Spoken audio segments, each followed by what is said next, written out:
नमस्कार दोस्तों, आप देख रहे हैं आरपी कोचिंग और मैं हूं सुनील कुमार। आज हम जानेंगे पृथ्वी की सतह के सबसे महत्वपूर्ण भाग चट्टानों के बारे में। आखिर चट्टानें क्या होती हैं, ये कैसे बनती हैं और कितने प्रकार की होती हैं। आज की इस वीडियो में हम आग्नेय, अवसादी और रूपांतरित चट्टानों को आसान भाषा में विस्तार से समझेंगे। तो चलिए शुरू करते हैं।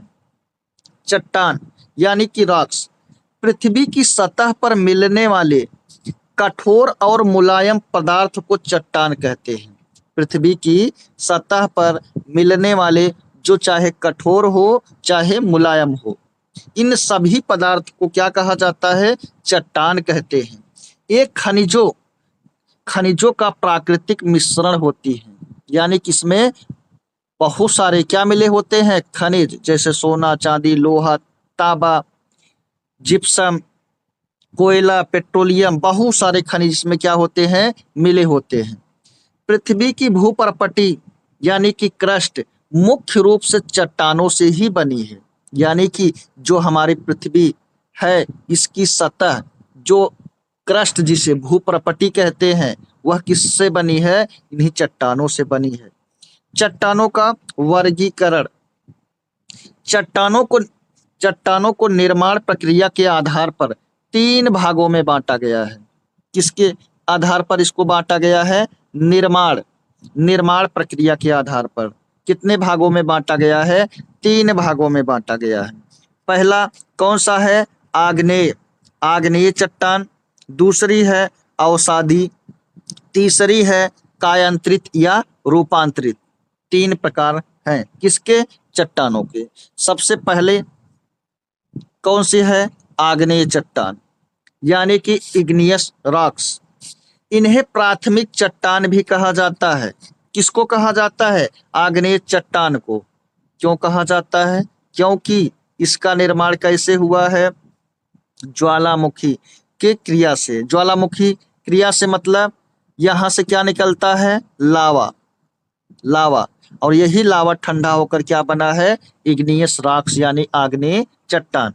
ज्वालामुखी क्रिया से इसका निर्माण होता है, इसीलिए इसको क्या कहते हैं? प्राथमिक चट्टान भी कहा जाता है। इन चट्टानों का निर्माण प्रत्यक्ष या अप्रत्यक्ष रूप से इन्हीं से होता है। मतलब किससे होता है? लावा से। विशेषताएं, इनमें परतें नहीं पाई जाती है। क्या नहीं पाई जाती है? इस लेयर में, यानी इस चट्टान में क्या नहीं पाई जाती है? परत, लेयर, क्योंकि यह सबसे हॉट लावा यानी लावा या मैग्मा से हुई है। इसका तापमान लगभग 1200 डिग्री। यह जब आएगा, बाहर निकलेगा, इसके अंदर परतें नहीं पाई जाती, यानी लेयर नहीं पाए जाती हैं। सब कुछ मिला दिया जाता है इसके द्वारा। और इसमें क्या नहीं पाया जाएगा? कोयला इसमें नहीं पाया जाएगा। किसमें? आग्नेय चट्टान में। पेट्रोलियम की तो बात ही छोड़ दीजिए, प्राकृतिक गैस भी नहीं पाई जाती है। ये खनिजों से परिपूर्ण होती है और इसमें क्या पाए जाते हैं? कौन से खनिज? धात्विक खनिज पाए जाते हैं। ये बातें याद रखना है हमको। आगे चलते हैं। इसका उदाहरण, इसमें क्या क्या है? सोना है, लोहा है, चांदी है, निकेल है, तांबा, ग्रेनाइट और बेसाल्ट। ये चट्टान, ये इसमें पाए जाते हैं खनिज। किसमें? आग्नेय चट्टान में। अपक्षय, इन चट्टानों के भौतिक और यांत्रिक अपक्षय का प्रभाव सर्वाधिक होता है, जबकि रासायनिक अपक्षय का प्रभाव इस पर कम होता है। किसमें? आग्नेय चट्टानों पर। भौतिक अपक्षय, सूर्य का प्रकाश पड़ा, गर्मी हुई, फिर ठंडा हुआ, इस प्रक्रिया के द्वारा चट्टानें टूट जाती हैं। मतलब चट्टानें टूटेगी। कौन सी? आग्नेय। जब टूटेगी आग्नेय चट्टान, तभी तो बनेगी अवसादी चट्टान। चलिए आगे देखते हैं। अवसादी चट्टान यानी कि सेडिमेंट्री रॉक्स। आग्नेय और अन्य चट्टानों के टूटने फूटने यानी कि अपक्षय और अपरदन से जो अवसाद बनते हैं, वे हवा, पानी या बर्फ द्वारा एक जगह जमा हो जाते हैं और लंबे समय तक दबाव के कारण ये परतों में जम जाते हैं। किसके कारण जम जाते हैं? मान लीजिए ये हमारा ये क्या है, ये ज्वालामुखी है, यहाँ से निकला क्या आग्नेय चट्टान, मतलब लावा निकला, आग्नेय चट्टान का निर्माण किया।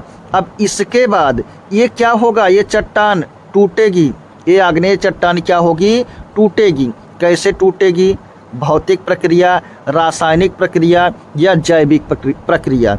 इसी टूटने को क्या कहा जाएगा? अपक्षय। क्या कहा जाएगा? अपक्षय।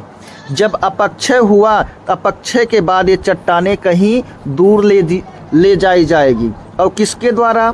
हवा के द्वारा। किसके द्वारा? पानी के द्वारा। जब ये चट्टानें दूर लेकर जाएंगे तो फिर क्या होगा, वहाँ पर ये इसका निक्षेपण हो जाएगा। और जब निक्षेपण हो जाएगा, उसी चट्टान को हम क्या कहते हैं? अवसादी चट्टान कहते हैं। इन अवसादी चट्टानों में जीवाश्म भी पाए जाते हैं, पेट्रोलियम भी पाया जाता है, परतें भी इसी चट्टान में पाई जाती हैं। इतनी बातें याद रखना। आगे देखते हैं इसका उदाहरण क्या है? बलुआ पत्थर है, चूना पत्थर है, शेल है, कंकड़ पत्थर, जिप्सम, कोयला, खड़िया मिट्टी। ये सब किसके उदाहरण है? अवसादी चट्टान के उदाहरण है। इतनी बातें यहाँ पर थी। आगे देखते हैं रूपांतरित यानी कि मेटामॉर्फिक रॉक्स। इन्हें कायांतरित चट्टान भी कहा जाता है। इसका निर्माण जब अत्यधिक ताप और दाब यानी कि प्रेशर एंड टेम्परेचर या रासायनिक क्रियाओं के कारण आग्नेय और अवसादी चट्टानों का मूल रूप या गुण बदल जाता है, तब इनका निर्माण होता है। कैसे होता है?